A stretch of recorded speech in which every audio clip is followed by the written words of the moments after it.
यदि हम गुरुदेवों की आज्ञा में रहें तो माया नाम की कोई वस्तु ही नहीं है, माया नाम की कोई सामर्थ्य नहीं, शक्ति ही नहीं है ही नहीं। उसकी दृष्टि में साक्षात प्रभु प्रकाशित हो जाते हैं। गुरु प्रसन्न साहिब अनुकूला, मिट्टी सकल कल्पित भयसूला। और जहां गुरु अपराध बना वहीं जलन शुरू हो जाती है। हमारे सदगुरुदेव भगवान यमुना जी के तट पर झोपड़ी रखे हुए विराजमान थे एक समय, तो हमारे साथ एक संत गए हुए थे।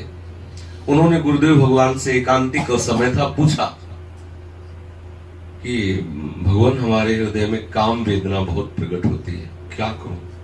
मधुकरी मांग के पाता हूं, सब्जी बाजार से मांग के लाता हूं, फिर अमनिया करके उसे श्री जी को अर्पित करके पाता हूं। तो परम विरक्त भाव से रोटी मांगना और सब्जी मांग के पाना और एकांत क्षेत्र में रहना, फिर भी हमारे हृदय में विकार प्रकट होता, क्या कर? वही हम बैठे थे, वही हम थे। सीधे गुरुदेव भगवान का एक ही शब्द निकला कि आपसे कहीं गुरु आज्ञा का उल्लंघन हो रहा है। जब आहार आपका ठीक है तो आपसे कहीं गुरु आज्ञा का उल्लंघन, कहीं दोष दृष्टि बनी क्या गुरुदेव में, कहीं आज्ञा का उल्लंघन हुआ क्या? बोले ऐसा तो नहीं हुआ। बोले यमुना के तट पर बैठे हो एकांत में, आप चिंतन करो, कहीं दोष दृष्टि तो नहीं हो, कहीं बना तो नहीं कुछ? थोड़ी देर में बोले हाँ, हमारे मन में गुरु जी के प्रति ये भाव आया। बोले तो जाओ, अभी जाओ, अभी इसी क्षण वृंदावन में विराजमान गुरुदेव भगवान, अभी जाओ और बोलो जाके उनको प्रणाम करके कि आपके प्रति हमारे हृदय में बात आई, अब आप चाहे हमें दंड दो या आप हमें क्षमा कर दो। जाओ अभी बोलो जाके, उनसे बताओ, और जहां वो ये बात क्षमा कर देंगे तुम्हारे हृदय का वो जो दूषित भाव शांत हो जाएगा। गुरु कृपा हो और पतित हो जाए, ऐसा हो ही नहीं सकता। गुरु कृपा तो मोक्ष पद में प्रतिष्ठित करती है, मोक्ष मूलम गुरु कृपा। इसलिए अगर पतन से बचना है तो शास्त्र और सदगुरुदेव की आज्ञा की सीमा के अंतर्गत हो जाओ। ताकत नहीं है कि कोई तुम्हें सीम की चाप सके को तासु, बड़ रखवार रमापति जासु, करो सदा तिनके रखवारी, जिम बालक राखे मातारी। स्वयं प्रभु कहते हैं, और प्रभु ही तो गुरु रूप में विराजमान है। नंदो गुरुपद कंज कृपा सिंधु नर रूप हरि।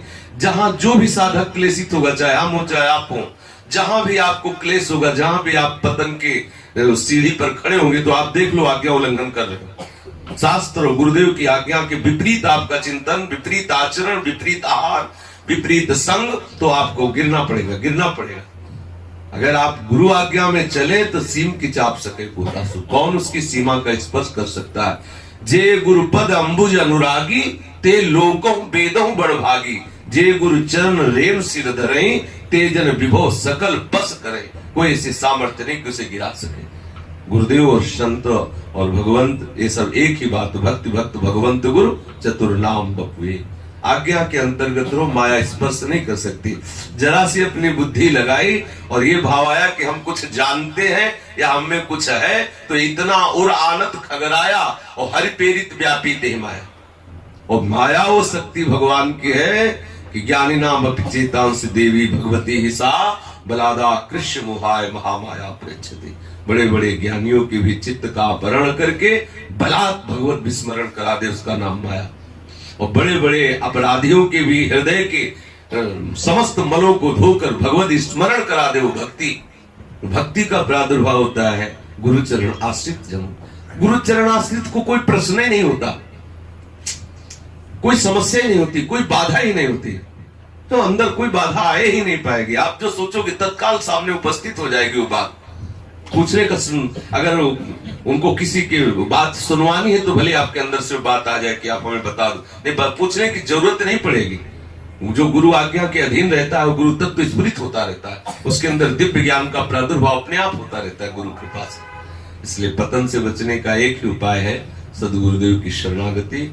शास्त्र और संतों के वचनों की सीमा में अपने को बांध दिया जाए तो माया आपकी सीमा का स्पर्श नहीं कर सकती। और जहां उनकी आज्ञा का उल्लंघन हुआ या आप बच नहीं सकते, आपको गिरना ही पड़ेगा। ऐसा है।